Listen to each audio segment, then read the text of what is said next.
जय हिंद। आज क्या देखते हैं, पॉलिटी। इससे क्या बता रहे थे आपको पॉलिटी में? तो राष्ट्रपति की शक्तियों के बारे में बता रहे थे। इससे पहले आपको राष्ट्रपति की शक्तियों के बारे में कई सारी शक्तियाँ बता भी दिए थे। जैसे पहला आपको शक्ति बताए थे मिलिट्री पावर यानी सैन्य शक्ति। दूसरा आपको शक्ति बताए थे पॉलिटिकल पावर यानी राजनीतिक शक्ति। तीसरी बताए थे आपको एजुकेशनल पावर। चौथी शक्ति बताए थे आपको विशेषाधिकार शक्ति, विधायी शक्ति। चौथी बताए थे आपको विधायी शक्ति। पांचवी बताए थे कार्यपालक शक्ति। और छठा जो शक्ति बताए थे वो बताए थे विशेषाधिकार शक्ति, जिसके राष्ट्रपति जो है उनको क्या क्या सुविधाएं दिया जाए वो सब आपको बता देते हैं। आज अब अगला देखते हैं राष्ट्रपति की शक्तियाँ। अगला कौन सी शक्ति है? विवेकाधिकार शक्ति। 7 नंबर विवेकाधिकार विवेकाधिकार शक्ति। विवेकाधिकार शक्ति ये है क्या? ये कब प्रयुक्त है? राष्ट्रपति जब अपने बुद्धि का प्रयोग करते हैं यानी बुद्धि का इस्तेमाल करते हैं तो उसे कहा जाता है विवेकाधिकार शक्ति। और राष्ट्रपति अपने बुद्धि का इस्तेमाल कब करते हैं? जब लोकसभा क्या हो जाए? त्रिशंकु हो जाए। लोकसभा क्या हो जाए? त्रिशंकु। यदि लोकसभा त्रिशंकु हो जाए तो क्या होता है? राष्ट्रपति अपने विवेकाधिकार शक्ति का प्रयोग करते हैं। जैसे मान लें कि सरकार बनाने के लिए लोकसभा की सीटें कितनी? लोकसभा प्लस राज्यसभा, लोकसभा 545 सीटें, इसमें 245 सीटें। तो इसमें सरकार बनाने के लिए 50% से ज़्यादा बहुमत चाहिए यानी 273 सीटें। कितना? 273 सीटें यानी लगभग 51% चाहिए। कितना? 51%। तो 273 सीटें जिसके पास है उसके हाथ सरकार बन जाएगी। लेकिन ज़रा सोचिए, मान लें कोई पार्टी ए है, कोई पार्टी ए है, कोई पार्टी बी है, कोई सी है, कोई डी है। इतने में समझ आते हैं। तो मान लें कोई पार्टी के पास 150 सीटें हैं, बी के पास लगभग 175 सीटें हैं, सी के पास 20 सीटें हैं और डी के पास 120 सीटें हैं। कितना है? 120 सीटें। अब जरा सोचिए, तो राष्ट्रपति किसी के पास 213 सीटें नहीं है तो किसी का सरकार नहीं बनेगा। कहता है किसी का सरकार नहीं बनेगा। अब जरा सोचिए, अब इसमें राष्ट्रपति क्या करते हैं? राष्ट्रपति जो है क्या करते हैं इसमें?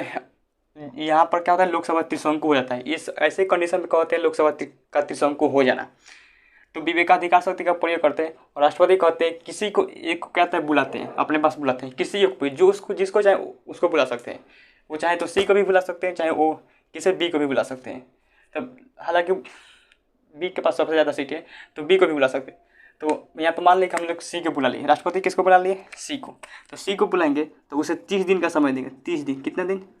30 दिन का समय देंगे। अगर इस 30 दिन के अंदर अंदर ये सी जो है, पार्टी सी क्या करते हैं? अगर 273 सीटें दिखाते 273 सीटें दिखा दे तो सी का क्या था? सरकार बन जाएगी। क्या सी का सरकार बन जाएगी। लेकिन इसे हालांकि इसे पुराने में बहुत टाइम लग जाएगा क्योंकि इसके बाद बहुत ही कम सीटें हैं। हालांकि बुलाना किसको चाहिए? बी को, क्योंकि बी जो है अगर डी से भी गठबंधन कर ले तो क्या हो जाएगा? 273 सीटें आराम से पूर जाएंगी।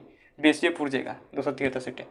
तो यहाँ पर कहने का कॉन्सेप्ट ये है कि अगर कहने का एक मतलब ये है कि जिसको मन उसको बुला सकते हैं और 30 दिन का समय देंगे। और 30 दिन के अंदर अंदर कहेंगे कि आप जैसे भी कोई आप गठबंधन करिए या फिर कुछ भी करिए, आप 273 सीटें क्या करते हैं अगर दिखा दे तो उस स्थिति में क्या हो जाएगी? ये क्या हो जाएगी? बन जाए, ये सरकार बन जाएगी। लेकिन अगर 30 दिन के अंदर अंदर ये सी जो है वो 273 सीटें नहीं जुटा पाया तो इसको क्या कर देगा? हटा दीजिएगा। फिर किसी अन्य को बुलाएंगे तो उसको 30 दिन का समय देंगे तो वो अपन ये ऐसा होता है गठबंधन करके सरकार बन जाती है। तो किसको बुला लेंगे? फिर दूसरे को बुलाएंगे, फिर उसको भी 30 दिन का समय देंगे। ऐसे करते करते ऐसे लगभग 6 महीने तक देते हैं। क्या था? 6 महीने तक देते हैं, उससे ज़्यादा नहीं देते। उसके बाद फिर चुनाव होता है। तो ये तक आप विवेकाधिकार शक्ति। अब देखते हैं राष्ट्रपति की क्षमादान शक्ति है।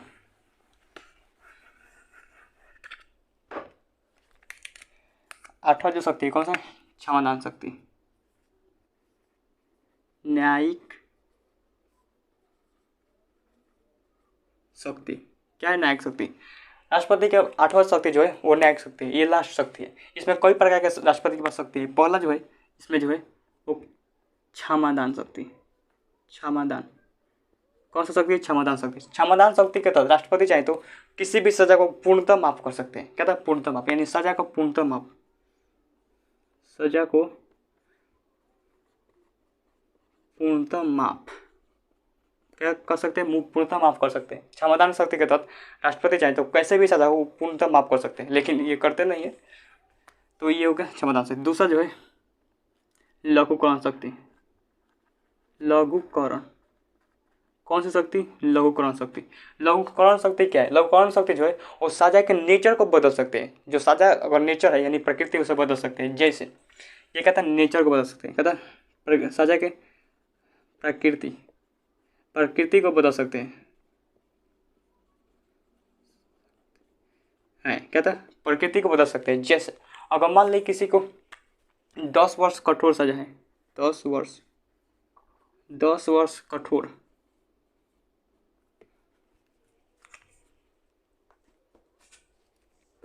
मान लें किसी व्यक्ति को 10 वर्ष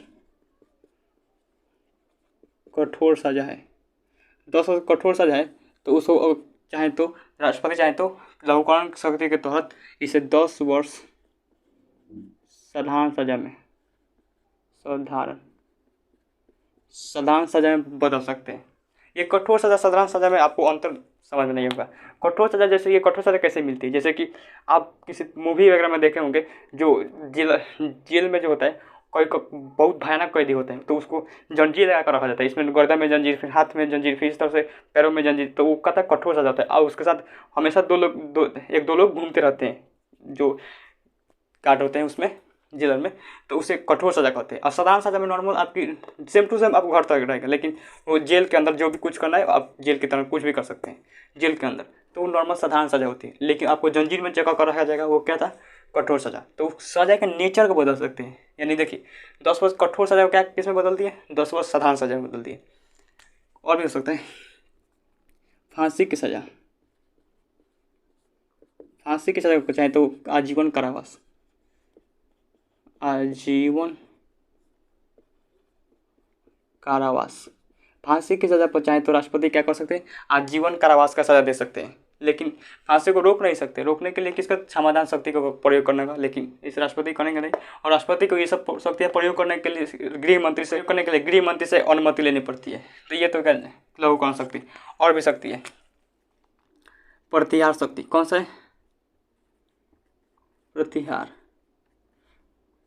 शक्ति के तहत राष्ट्रपति चाहे तो इसमें प्रतिहार शक्ति के तहत राष्ट्रपति सजा का नेचर को नहीं बदलते हैं। इसके तहत क्या करते हैं? सजा को कम कर देते हैं। जैसे मान लें किसी व्यक्ति को 10 वर्ष कठोर सजा है, तो उसे चाहे तो 10 वर्ष नहीं 5 वर्ष कठोर सजा, 5 वर्ष कठोर सजा बदल सकते हैं।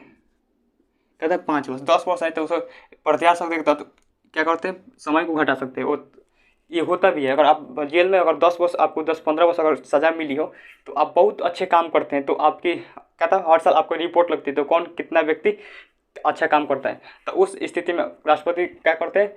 जब 15 वर्ष, मान लें किसी व्यक्ति को 15 वर्ष सज़ा मिला है, तो उसमें क्या होता है कि 7-8 साल जो काट लेता है, तो उसको देखा जाता है कि वो कितना अच्छा काम करते हैं, तो उस स्थिति में उसे सज़ा को घटा दिया जाता है। तो होता भी है। तो प्रतिहार शक्ति के तहत क्या करते हैं? 10 वर्ष कठोर सजा को 5 वर्ष साधारण सजा में बदल सकते हैं, या फिर 10 वर्ष साधारण सजा को क्या कर सकते हैं? 5 वर्ष साधारण सजा में, 5 वर्ष साधारण सजा में बदल सकते हैं। किस शक्ति के तहत? प्रतिहार शक्ति के तहत ये सब होता है। लेकिन फांसी की सजा पर ये लागू नहीं होता है। फांसी की सजा पर ये प्रतिहार शक्ति जो है वो लागू नहीं होता है। क्या कीजिएगा इसमें? फांसी की सजा है तो उसको पूरा लटकाने की जगह आधा लटकाइएगा, तो ऐसा नहीं होता है। इसलिए फांसी की सजा पर प्रतिहार शक्ति जो है वो नहीं लागू होता है। उसके बाद होता है प्रविलंबन। क्या होता है? प्रविलंबन जो होता है ये फांसी की सजा पर लगता है। जैसे प्रविलंबन जो होता है फांसी की सजा पर लगता है। जैसे अगर मान लें किसी भी किसी भी व्यक्ति को जब फांसी दिया जाता है तो उसे प्रॉम्बिल लगा होता है, कहता है प्रॉम्बिल नंबर लगा होता है। जब तक प्रॉम्बिल नंबर लगा होता है तब तक किसी को भी फांसी नहीं दे सकता है, और प्रॉम्बिल नंबर हटाने का अधिकार सिर्फ राष्ट्रपति के पास है। तो जो जिसको भी फांसी दिया जाता है तो उसको पहले प्रॉम्बिल नंबर हटाया जाता है, तभी किसी को फांसी दिया जाता है। ये तो हो गया चौथी। अब पाँचवीं जो है विराम शक्ति। विराम शक्ति क्या है? विराम शक्ति उसे कहते हैं जैसे कि किसी सज़ा पर टेम्पोररी रोक लगा देना है, क्या कहलाता है? विराम शक्ति कहलाता है। जैसे मान लीजिए किसी को फांसी देना है और 2 दिन बाद फांसी देना है, उससे पहले उसका तबीयत खराब हो गया या फिर कोई बीमारी हो गई, तो उस बीमारी को जब तक ठीक नहीं होता तब तक उसको फांसी नहीं दिया जाएगा। तो वो कहा जाता है कहता है विराम शक्ति। ये नॉर्मल व्यक्ति पर लग जाता है विराम शक्ति। जब उसका तबीयत ठीक नहीं लगता है तब तक उसको एक हॉस्पिटल में अच्छे से विराम शक्ति के तहत उसे क्या कर दिया जाता है, थोड़ी देर के लिए सज़ा को रोक दिया जाता है, टेम्पोररी रोक देता है, बाद में फिर से उसको सज़ा कंटिन्यूअस रहती है। तो ये था राष्ट्रपति की शक्तियों के बारे में। तो आप आज समझ लें राष्ट्रपति की शक्ति पूरी तरह से खत्म हो गया। अब देखेंगे इमरजेंसी पावर क्या है और कैसे लागू होता है और क्या क्या होता है उसमें। तो आज के लिए यहीं तक रहने देते हैं, तब तक मिलते हैं नेक्स्ट वीडियो में।